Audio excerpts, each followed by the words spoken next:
Hey everybody, my name's Aaron. I'd like to welcome you to the Awakening Project, where we're doing our part to add to the collective ascension of the human consciousness through approachable, fun conversations, guided meditations, and in pretty much anything else we can think of to get people, on their awakening game. And with me is my very divinely appointed co-host Maria. How are you doing Hi, today? everybody. I'm doing so well. I'm really excited to start this project and to have this community join us and listen in and build on our collective knowledge. Absolutely. Yeah. Yeah. And that's the thing is like this is the maiden voyage of this channel. This is our very first episode. And a very interesting thing about this channel is that Maria and I literally don't know each other. We met, we've spoken for a total of about, I don't know, maybe an hour, and basically Hour and just a half. planning this. And it's we were just brought together in a very short order. We both had YouTube channels. We kind of followed each other and stuff. And then at some point, it just kind of occurred to me to ask Maria if she wanted to do a channel to, talk about the ascension. And she said yes. And here we are. So, you guys are going to get to know us as we get to know each other. So I think that's pretty cool, huh? It's very exciting. And I mean, there's so much about our journeys that resonate with one another, and we each come with it from both complementary perspectives, but also wildly different lived experiences. So I think this is going to really work for an audience that just comes from all walks of life, and to see that awakening is something that happens to everybody and can happen to everybody, regardless of where you start off. Yep, and it is really a deeply personal process, and like no two awakenings are the same. No two awakenings get to the same place and stuff, but we all have a mission here that we awaken to. And so, I guess the question is, what is it we're awakening from? And I guess the answer to that is that as when we incarnate here on Earth, if that's what you believe, I that's how I tend to believe is that we choose to incarnate here to learn different lessons. But when we get Me here, too. we're kind of a blank slate. And so we're given direction and learning and education by our parents and by society. And then we kind of accept that as sort of an inherent truth. We never really go on from there. But at some point, things can happen in our lives that sort of make us question those things and sort of Mhm. make it occur to us that there might be a lot more to life than what we've been told. And so an awakening is really just becoming aware of that and kind of stepping into our own power in the world. And awakenings unfortunately are not generally a real clean process. A lot of times they take a long time and they might involve some pretty unpleasant circumstances, but the result is always, to the good. So, and what would you like to add to that, Maria? I mean, I think you're spot on. The awakening process is a little bit of a jarring experience because you're living your life very comfortably, you're going along, and all of a sudden it feels like the bottom's been ripped from underneath you, and you're just free falling into this brand new experience.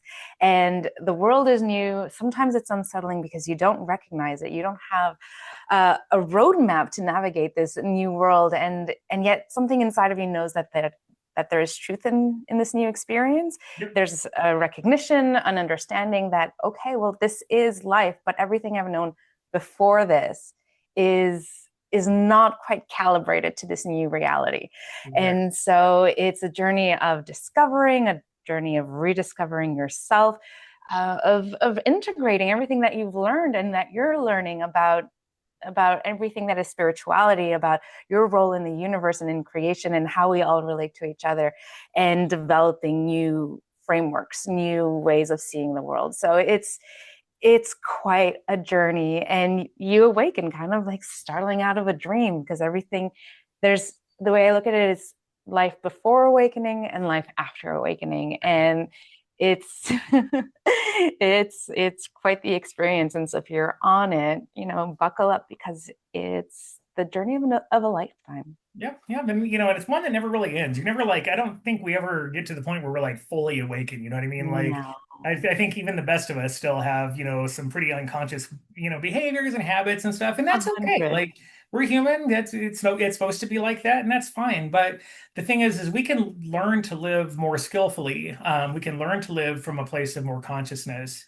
And really unfortunately, the way we get there is through growth that's generally spurred on by situations and events that aren't maybe the most pleasant in the world, is unfortunately the humans as a species tend to relate to like discomfort and pain as our catalyst for growth and stuff. And so I Yes. wish there was a way that we could just say, you know what, I want to awaken, like, and then just do that. But generally speaking, that's not what happens. So, Marie and I have both had our own awakening journeys. And, we can tell you a little bit about that. For me, I got to my spiritual awakening via addiction and recovery. You know, back in the 90s, I was very inspired by like the movie The Doors of Val Kilmer as Jim Morrison. I mean, he did a great job and stuff. And I was so inspired, like all the psychedelics use and stuff. And like I wanted to use drugs to find God. And I guess in a Mm. really weird, like long, drawn out, emotionally damaging and painful way, it worked. I eventually got there. I started off with the psychedelics and unfortunately moved into some of the harder, less desirable, less useful drugs. And it went on for a really long time. It really did. I basically used from about 1994 until I finally got sober in 2008. I got sober in a 12-step program. And that's kind of where I found the first phase of my awakening. I had been beaten to submission, basically. I finally got to I remember the very last day of my using, I was just absolutely hopeless and desperate and was willing to take any help I could get and stuff. And I found that in a 12-step program. That's how I found this. That's how I found Spirit. That's how I found that I'm, a welcome part of Spirit's community. And so, that was like the first stage, and that got me along for a really long time. I was, sober for 10 years. And then after about 10 years, I think Spirit was like, okay, it's time for you to do a little more learning so you can get a little more deeper experience here. And so unfortunately, there was a relapse that lasted for a few years. But I got sober again. And now, you know, I've taken that learning that I got from those experiences and really tried to apply it into, a useful, helpful energy that I can use to, help others find their awakening and stuff. The thing about addiction and recovery is that you have to get past all the shame and stuff like that and start taking these experiences and alchemizing them into your greatest asset. Like all the pain, all the hangovers, all the overdoses, all the arrests, all the, just calamities and stuff like that became my greatest asset in recovery and in awakening and stuff. And so it's my goal in life now to use those experiences to reach out to others and to help others see that like you don't have to be perfect to get to awakening. And in fact, I don't think anybody gets there that way. I think it's just, kind of a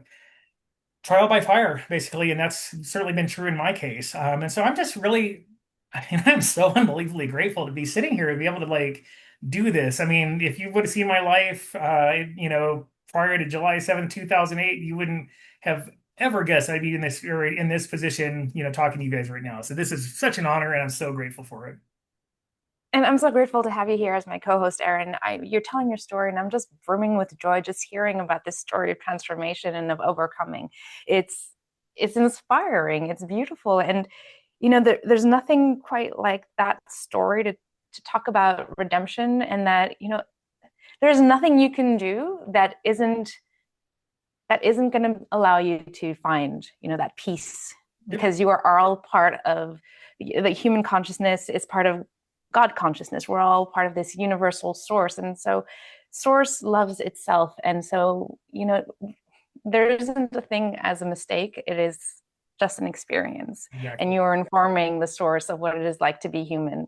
And humans can go through 1,000 trials and tribulations. And so thank you so much for just being vulnerable and sharing that, and like the joy and the positivity that you emanate despite that experience, how far you've come. I mean, speechless. It's a beautiful story, and I can't wait to hear more about it and about how you continue to alchemize that through your life Well, on thank a you. on a day to day. I appreciate that. Who knew that all those things would just become, my greatest asset and make me the most grateful person in the world. I'm a very grateful recovering alcoholic and drug addict, and not a lot of people say that. So It's certainly the first that I've met from that particular angle, but truly, you're you're a high vibrational being, and just being around you just brings joy. So thank you so much for allowing me to be part of this project with you. And as for my journey, it's been a little different. I mean, there was a time when I dabbled in the drugs, and alcohol is still part of my life, not as much as it was before, but there were times. But my awakening really happened as a slow process, just like you said. And there might have been one time that really tipped me over, but then you go backwards and forward, and 2 steps forward, 1 step back. You awaken, and then you forget, and then you come back, and it's an evolution. But starting as a little kid, I had a sense that the world was different. I felt a little different from everybody around me, and I had these extrasensory perceptions, not very often and not all the time, but synchronicities, intuitions, prophetic dreams, and like connections with energies that I just couldn't explain. Mhm. And having grown up in a very deeply religious household, it was just the sort of thing that you just didn't talk about, because it was related to possibly demonic activity, and anything that isn't, directly from God and the church is evil. And Yeah. so, do not even consider that. Block it off. It's evil. You don't want to be called a witch, and then whatever it is that the thou shalt not suffer a witch, is that part of the Christian dogma. So I tuned it out for a long time, and progressed through life. School, education, science became a big part of my life. I wanted to be a scientist, a researcher, a doctor at some point. So it all became very evidence-based. And so whatever I could see, whatever I can measure, that was what was true for me at that time. And it felt kind of empty.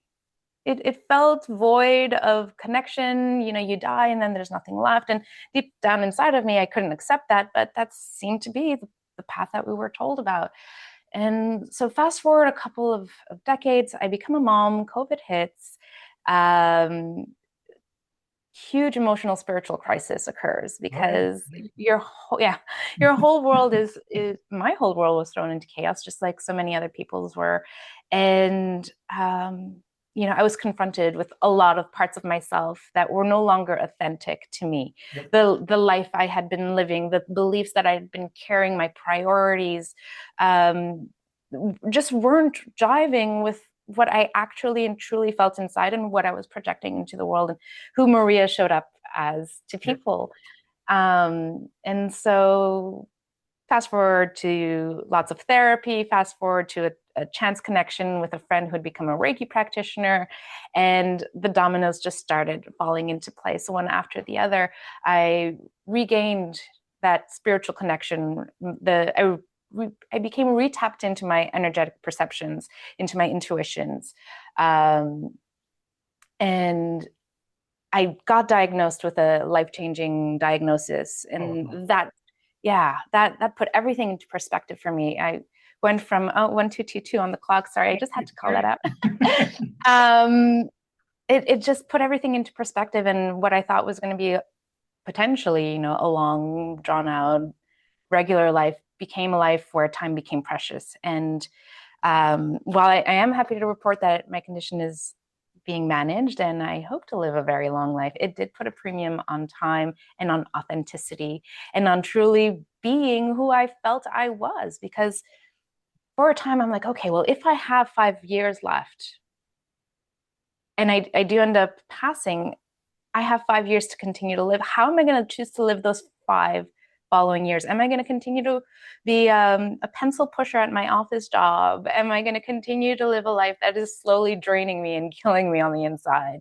And, am I going to be this ordinary person when truly inside, that's not who I feel I am. I feel like I have a perspective on life that is different from that's been taught and that's been discussed. And so slowly letting that inner light shine out has been this 5-year journey since then, towards reclaiming my authenticity, reclaiming my true self, embodying the inner power, embodying that inner wisdom, and coming into contact and relationship with my spirit guides, my ancestors, my higher self. And so, it was probably the worst day of my life up until that point when I got the diagnosis. But looking back, it was probably the best thing that ever happened to me. Yep. And so I call it my kick in the butt from spirit to, get back on track And I owe them a debt of gratitude for bringing me to where I am today. And I've never felt more at peace, never felt more aligned, never felt more connected to my purpose. And even though I don't know exactly with a crystal clear ball what that purpose is, I'm following my intuition every day. And every day it's guiding me to something even more expansive and wonderful. So Absolutely. that's a bit of my story. Well, it's amazing. I mean, and there is a kind of a parallel between us there. I think when we get walked to the edge, right? Like, you kind Mm-hmm. of see the end in sight. Like, it really kind of puts perspective on things. The way that I was when I got sober in 2008, I was 30 years old, and I honestly didn't think I was going to live to 31. I really didn't. I mean, I was like, Wow. and so, it really kind of put this urgency around like we've got to get this done and stuff. And like, like let's never mind what's happened before and let's never mind, the way we've done things before. And kind of going forward in my spiritual awakening, that's been sort of the continuing message that I get is like, never mind what's happened before. Like, we're sort of like on a train in the dark with no headlight, but there's tracks, and we just kind of have to trust that it's going to get us to where we're going. And all we have to do is suit up, show up, and just be willing to take the ride without struggling too much.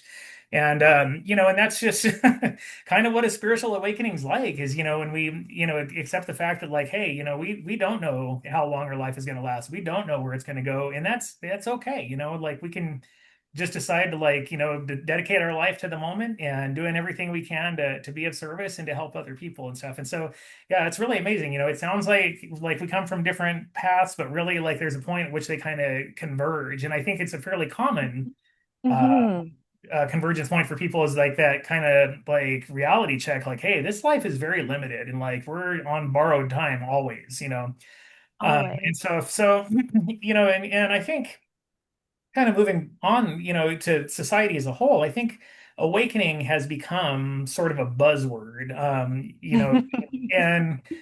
and I wouldn't say that I resent that, but like I think it really kind of it diminishes the actual process and practice of it. It kind of makes it like the way that you hear it, it kind of sounds like it's some sort of instantaneous thing, and it's really not. It's a process.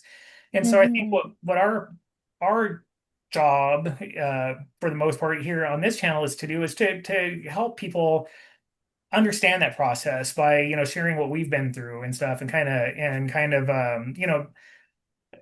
demonstrating that like, hey, there's no formula here. It's all it's all ad-libbed, and let's do this together. So what do you think?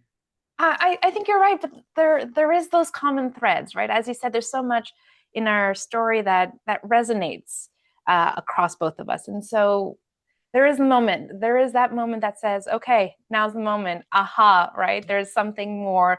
We're on borrowed time, and maybe I've been resisting it before, but now I surrender. So I think awakening, one of those processes along the path to awakening is surrender and just accepting, right? Knowing that you're in good hands, that spirit's got your back, that you're being upheld, and that you've trained for this moment your Yeah, entire life. And so, if you do believe in reincarnation, as it looks like we both do, part of that belief is you plan your life before you get here, oh yeah, and so you've tailored these experiences for yourself, and the major crossing points, the major milestones, all of those things you've planned with your spirit teams before getting here. And so you're in the gym of Earth School, right? exactly I what I think would those were call it. your words. Yeah, I the come here gym to of get Earth this School, and you're here to get train. strong. And so when you remind yourself that, okay, I chose this challenge clearly because I thought I could overcome it. And even if I didn't overcome it, my spirit self, my higher self is learning something and is bringing something back Yep. with that experience. So there is no judgment on the other side. There is no eternal damnation. Like, all of these are fear constructs meant to keep you in line Yep. and keep you away from your truest expression and power, because we are creator beings. And so the moment we accept our role in this beautiful play that is life. I mean, Shakespeare was onto something when he said, like, One life, stage. the world is a stage, because we're here as actors, and you're playing the part of Aaron. I'm playing the part of Maria in this lifetime. We'll come back. We'll be somebody else. I may be a man. I may be a person from a different continent. Who knows? Living a different experience and reporting back. And it takes the dichotomy of, the light and the dark, to allow these experiences of growth to happen. So like you said earlier, we can't have growth without the weights of Earth School, right? Like what are we pumping iron with if not challenges?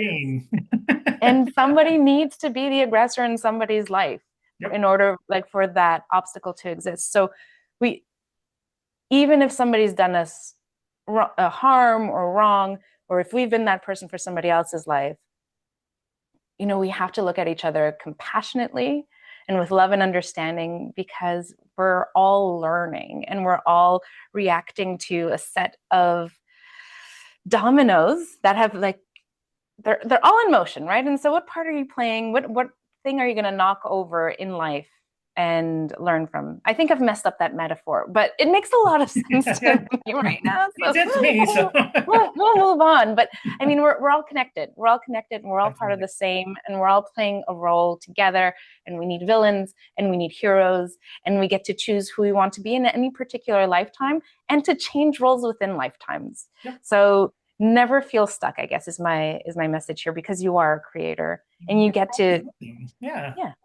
Well, and some people, and I thought it for a long time too. I felt myself very much a victim of my addiction. Oh, like, well, if you had the life that I had, you'd use to and stuff. And it just kind of perpetuated itself. And then, like the addiction, it was kind of like compounding interest. The things that I did in addiction kind of, grew from the other things that I did in addiction. And, the problem started having puppies and stuff like that, basically. And I felt like a victim of it. But, I learned so much through that at a soul level. And so I always joke that before I came here, I signed up for the addiction package, like all the perils and all the pain and all the fun too. I mean, like it wasn't always bad. Like, there was some pretty fun times in there too. But generally speaking, though, the trend was probably not great. But but on a soul level, like it's like going to the gym. If we go to the gym and we lift nothing but 2 pound weights, we're not going to make a whole lot of progress and stuff. It's, when we start lifting the heavy stuff that, that in the moment is really difficult and really painful, but that's how we make our progress and stuff. And so, I think everybody has done that. Everybody has signed up for a set of lessons they want to learn and stuff. And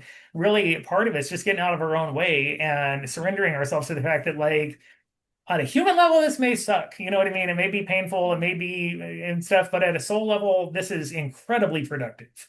And Yeah. so that's just what it is. So, but I guess the question is, like, why now? Like, why would we set up this channel now? Why the urgency around it, what do you think, Ria? Oh, I mean, that's the toughest question. The easiest answer is because Spirit told us to. We both got the call and the nudge. And it isn't for nothing that I opened up your email when you reached out, because I was going to send it straight into the trash. I mean, I told you that before. I only ever get spam on that email account, and this looked like it was about to be the same. Very generic name, no offense, but like white person name, generic email. Like, but something told me to open it up, and as soon as I read it, my heart leaped up. I knew your channel, I knew your message, and of course I wanted to collaborate because it made sense. And I think the fact that both of us have started channels in the past year is just another telling sign that there is an urgency to share the message. Because I mean, we're about the same age, 30s, 40s, somewhere there, I'm guessing. I'm getting on toward the 50s, but yeah. Oh, yeah, I'm leaving the 30s very soon. But the point is that we have very similar frames of references. And growing up, we didn't have access to Oh no. this type of information, these types of conversations. Probably where you are, definitely where I am, these conversations are still very much taboo and under the radar. And Yep. so anything that I feel I can do to create a community, to make a safe space for somebody to let their weird come out, because, like, this is very weird for people. And This is the weirdest thing I've ever done. weirdest thing. I mean, had you told me 3 years ago, 1 year ago, that this is where I'd be today, I'd laughed you. I would have laughed you out of the room. There's no way. But once you surrender to those little nudges, to those little inclinations, then wonderful things happen. And here we are doing this wonderful thing together. And Amazing. and I don't know who's going to be listening, but even if it's just you and I, which Hey, I'm very certain therapeutic. spirit said build it and they will come.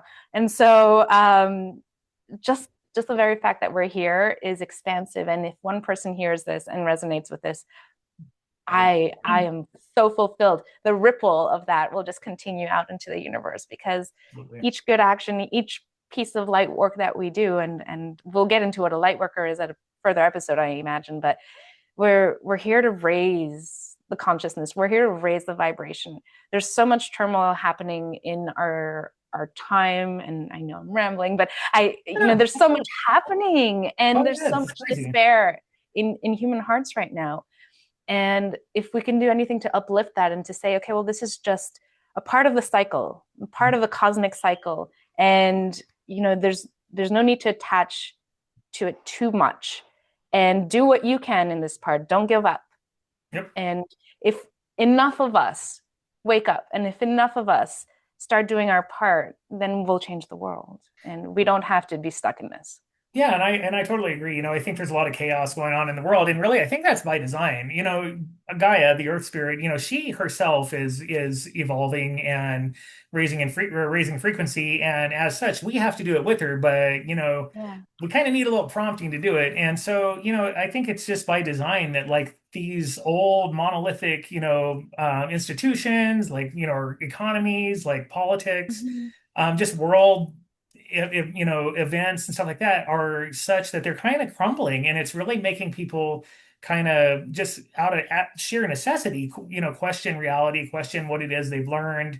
And so, I don't think there will be. I think there is a mass awakening happening at the moment and stuff. And Yes. so, it's funny. I watch a lot of other, spiritual channels on YouTube and stuff, and a lot of people are talking about collaboration. A lot of people are talking about like, bringing like workers working together to start, assisting with this ascension. And so, really, I think both the crumbling and on one side, and then everybody, the high vibe people kind of assembling on the other is very divinely timed.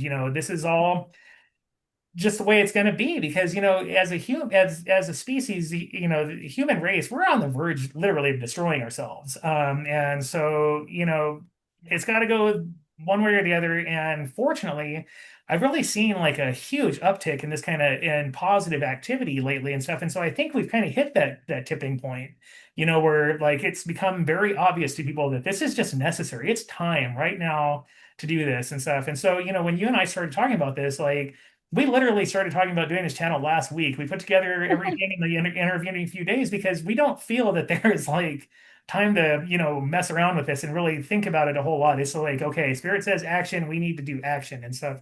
And so I really think that that's exactly what it is. It's just that circumstances in the world right now are such that the light workers need to like, kind of come out of hiding, come out of Rise up. the learning's done, let's get to work.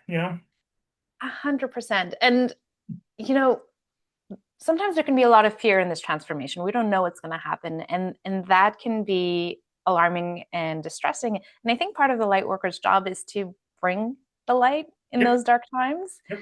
and to remind people of our infinite divinity and say, whatever happens, whatever that transformation may look like, transformation is never comfortable. Mhm. Like, so neither is awakening. It's not a comfortable experience, and you will, neither is going to the gym.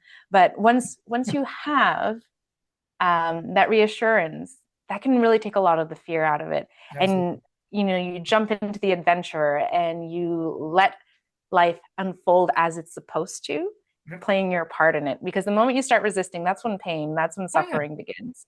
And I think you had an episode about pain versus suffering, and it's one of my favorite episodes that you published because I love that because pain is, it's going to happen. Yeah, it's It's inevitable. unavoidable. Yeah, but Unavoidable. suffering on That's a the other hand choice. is sort of like it's sort of like thunder to lightning. Suffering sort of the thunder that happens from the lightning of pain. But the thing is we actually have a choice to not, you can feel suffering for a minute, but we don't have to like sit down in it and like wallow Dwell in it. in it and Yeah, dwell in it. So exactly. so Feel the feeling, but don't become it. exactly. And Yeah. so we can feel all of our feelings. We're entitled to those. But at the end of the day, when we go back to who we are, when we remember that everything in this moment is exactly as it's supposed to be, that we've been prepared for these moments, there's nothing more peaceful and nothing more reassuring, at least for me. And I hope that is for others as well. Yeah, well, and that's the thing is, humans as a species, which is kind of ironic, we are so resistant to change, and like really literally the only constant in our world is change. I mean, everything Yes, is changing sir. constantly. All of this is by definition an illusion because none of this is permanent. Hmm. And it's all constantly changing, and humans just don't we're very resistant to change, but once we get there it's cool. So I think we're just gonna kind of go through this like period of discomfort for a while, and as we grow, I mean, it's growing pains. Like I as somebody once said, I think it was Bashar said, if you witnessed a human being born, you would think something was terribly, terribly wrong. You would think that, but it's a good thing, as a result of it, like, get this beautiful new life. But in the moment, like while it's happening, it looks like, this poor person is dying and being ripped apart, basically. And that's kind of a good analogy for what's going on in our world right now, is that we were just seeing the birthing pains of a new consciousness. And so, that's why we're here. And do you want to keep going, or should we? Oh, I mean, I just wanted to say that if you are one of these people going through this awakening process and you're noticing things coming online that you may not have been aware of before, don't be alarmed. Yep, just go This with is it. normal. Yep. This is normal. And, part of my journey recently has been reawakening my own senses, reawakening my clairs and my extrasensory perceptions, my mediumship, my call it what you all, it's all very woo sounding, but it's just something, excuse me, it's something that is innate to all of us, right? Yep. We're all born in this way because we are spirits with Yep. human bodies. And Absolutely. so as spirits, we're tapped into a whole bunch of other things. And so when we can, excuse me, and Mm. when we can reconnect to our essence, our truest selves, then we tap into all of the things that our truest self knows, Yep. senses, is aware of, past, present, future, all collapsing into one. So if you're starting to get an inkling that this kind of message also resonates with you, then stick around because it's all part Yeah. of the awakening. Yeah. It's all Absolutely. there, and we'll have some training. We'll have some meditations. We'll have some guidance to let you know that you're not crazy. There's so much that I'm looking forward to exploring on this channel with you. So I'm Me too. I'm just happy. I'm Yep. just happy to be here. Absolutely, Alicia. And so for now, we're going to try for a weekly episode. We'll kind of see how that goes, and if it looks like we have a lot more to say, then maybe we might sort of make it a little more often and stuff like that. But if you resonate with this channel, by all means, please subscribe, like, keep coming back. And if you don't resonate with it, that's fine too. We can always be friends in some other facet of life. No judgment there. There's plenty of light workers that are doing this exact same thing and stuff, and we all find, every pot gets a lid. We all find somebody that we can resonate with and stuff. And so if it's me and Maria, awesome. If not, no worries, and we're no judgment there either. So we just thank you so much for joining us on this inaugural episode of the Universal Awakening Project. I suspect there is going to be many, many more. Many more. And yeah, thank you so much. And Maria, you got anything to close up with? Yes, if you're a light worker, or if you're an intuitive, or if you're on your awakening journey and you want to share that in the comments down below, please do. And Absolutely. if you're interested in perhaps having a future episode with us where we interview you or you share your journey with us in a future episode somewhere down the line, I would love to hear from you. And I'm sure Erin would love to hear from you as well, because we've been talking about this offline. All right. Well, thank you all so much. And I guess we'll just see you on the next episode. Namaste. All right. Thank you.